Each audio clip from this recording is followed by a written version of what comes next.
बच्चों, कैसे हैं आप सब। तो फिर से हम अपनी हिंदी की क्लास में आ चुके हैं। तो मैं हूँ आपकी टीचर अनुष्का। तो जैसे कि हमने इससे जो पहले की वीडियो थी उसमें हमने अपने जो हमारे हिंदी के चैप्टर थे वो हमने सारे खत्म कर दिए, ठीक है। तो अब हमारी नई वीडियो आई है, नया चैप्टर आया। चैप्टर नहीं, ये कविता है। जो हमारी बुक्स में हिंदी की कविताएं होती हैं, तो चैप्टर तो हमने इससे पहले की जो हमारी वीडियोस आई हैं उन सब में हमने पूरा चैप्टर हमने क्लियर कर दिए हैं। तो सारे चैप्टर हमारे खत्म हो चुके हैं। तो अब जो हमारा होता है हिंदी में काव्य खंड, जिसमें होती है हमारी कविताएं। तो हमारी पहली कविता है रैदास के पद। आज की वीडियो में हम इस कविता को पढ़ेंगे। इस वीडियो में पहले हम राइटर का इंट्रो पढ़ेंगे और जो हमारे कविता है उसका जो इसमें 2 पैरा दिए हुए हैं, जो उसके रैदास के पद दिए हुए हैं वो 2 पद दिए हैं हमारे इस चैप्टर में। तो पहले हम इसका एक पहला पद पढ़ेंगे और इससे जो नेक्स्ट पार्ट की वीडियो आएगी उसमें हम अपना सेकंड पद पढ़ेंगे। तो ये है हमारा राइटर का इंट्रो। तो हमारे राइटर का नाम है रविदास। रविदास इनका रियल नेम है, लेकिन इनको रैदास भी हम बोलते हैं। और इनका जन्म हुआ था 15वीं शताब्दी में, लगभग 1388 में हुआ था। 38 से 1518 के मध्य के बीच में हुआ था इनका जन्म। इनकी कोई जन्म की जो डेट है वो कोई फिक्स डेट नहीं है। और इनकी जो साहित्य विशेषता है वो रचना सरल भाषा में समझाना, मतलब कि ये जो भी चीज़ें लिखते थे उसे ऐसी भाषा में लिखते थे ताकि पढ़ने वाला अच्छे से समझ जाए। और ये ज़्यादा अपनी जो कविताएं वगैरह लिखते थे वो ब्रज भाषा में लिखते थे। और रचनाएं और संकलन, मतलब कि इन्होंने क्या रचनाएं करी, इन्हों की रचनाओं के नाम, और इन्होंने किस चीज़ में संकलन किया वो। तो इन्होंने एक रचना लिखी थी श्री गुरु ग्रंथ साहिब। ये इन्होंने एक वो रचना लिखी थी और इनकी जो संकलन थी वो थी सुखदेव सिंह जी। और इनका जो संदेश था वो प्रेम और भाईचारा, यानी कि मतलब कि उन्होंने अपनी कविताओं से जो संदेश दिया था वो ये था कि हर किसी के साथ समानता का भाव रखना, हर किसी से प्रेम करना और सभी से भाईचारे का व्यवहार रखना। तो यही हमारा राइटर का इंट्रो खत्म होता है। अब बढ़ते हैं अपने पहले पद पर। तो ये है हमारा पहला टॉपिक। जो हमारा पहला पद है वो है कि पहला पद है हमारा अब कैसे टूटे राम। मतलब कि ये पहला हमारी जो पैराग्राफ हम पूरा नहीं लिखेंगे इस पे, क्योंकि स्पेस भी कम है हमारे पास और हमारा टाइम भी वेस्ट ना हो, इस वजह से हम पूरा पैरा नहीं लिखेंगे। मतलब ये पूरी हमारा पहला पद है, हम पूरा नहीं लिखेंगे। हम पहले उसकी जो फर्स्ट लाइन है वो और जिसकी एंड की लाइन है हम वो लिखेंगे।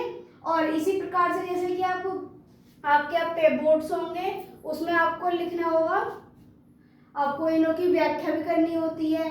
तो उसके लिए सबसे पहले जब हम उस क्वेश्चन को लिखते हैं तो उसी प्रकार जैसे मैंने आपको ये लिखवाई है, जो आपका अब हमारा पहला पद है वो यहाँ से शुरू है, अब कैसे टूटे राम।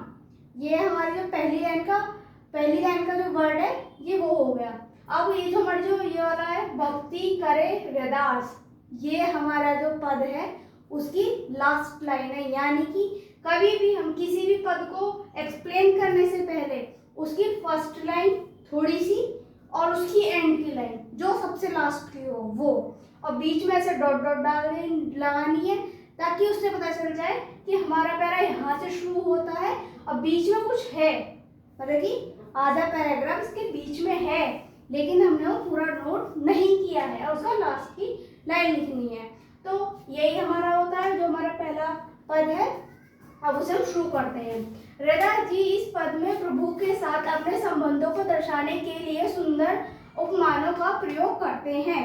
मतलब कि इस पद में जो हमारे रैदास जी हैं वो बताते हैं कि प्रभु के साथ हमारा जो संबंध है वो सुंदर कैसे है।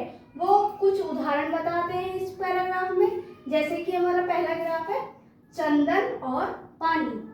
जैसे चंदन की महक पानी में मिलकर पूरे शरीर में समा जाती है, वैसे ही प्रभु की भक्ति कवि के अंग अंग में समा गई है।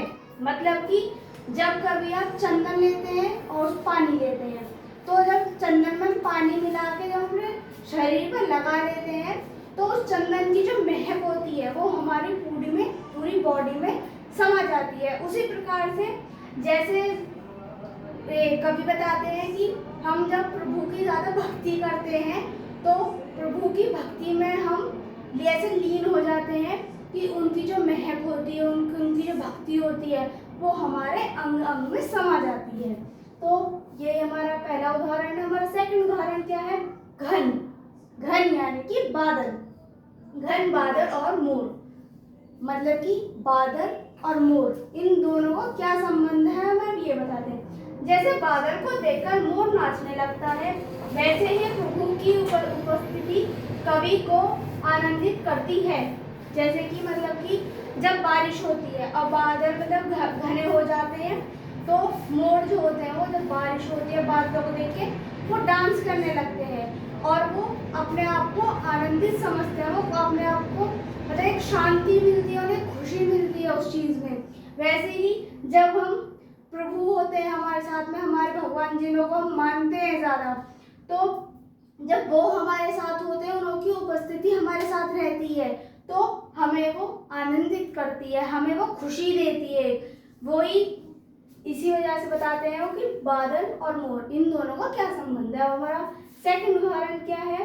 दीप और बाती, मतलब कि दिया और दिए के अंदर जो हम रुई लगा के जलाते हैं वो हो गई बाती। तो प्रभु दीप है और कवि उनकी ज्योति जो दिन रात जलती रहती है। जैसे कि जब हम दीप जलाते हैं और जब मतलब कि दिया होता है उसको हम जलाते हैं, उसके अंदर वो रुई की हम बत्ती बना के लगाते हैं, तो जब वो जलाते हैं तो वो पूरे टाइम जलती रहती है। उसी प्रकार से जो एक भक्त होता है वो अपने प्रभु की भक्ति में ऐसे लीन हो जाता है और वो उसी भक्ति में वो जलता रहता है। हमारे ये वाला उदाहरण भी पूरा होता है। और हमारा सेकंड लास्ट टॉपिक है हमारा मोती और धागा। जैसे कि जो मोती होते हैं उनका और धागा का क्या संबंध है।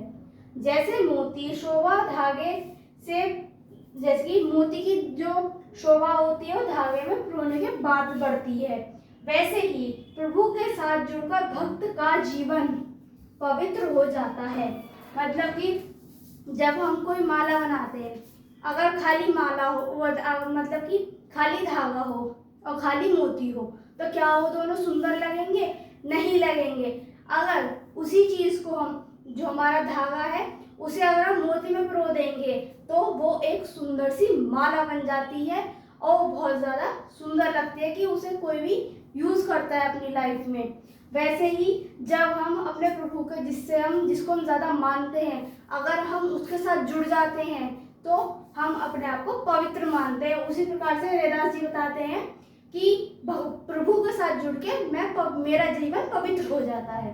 तो लास्ट लाइन यहाँ दशरथ भक्त का भाव है जहाँ कवि खुद को प्रभु का दास मानता है।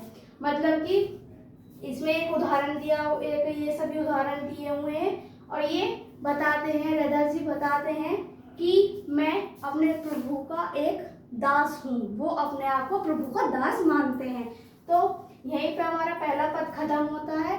अगर आपको कोई भी डाउट होता है तो कमेंट में ज़रूर पूछना और वीडियो पसंद आई हो तो लाइक करें, कमेंट करें, सब्सक्राइब करें। मिलते हैं नेक्स्ट पार्ट में।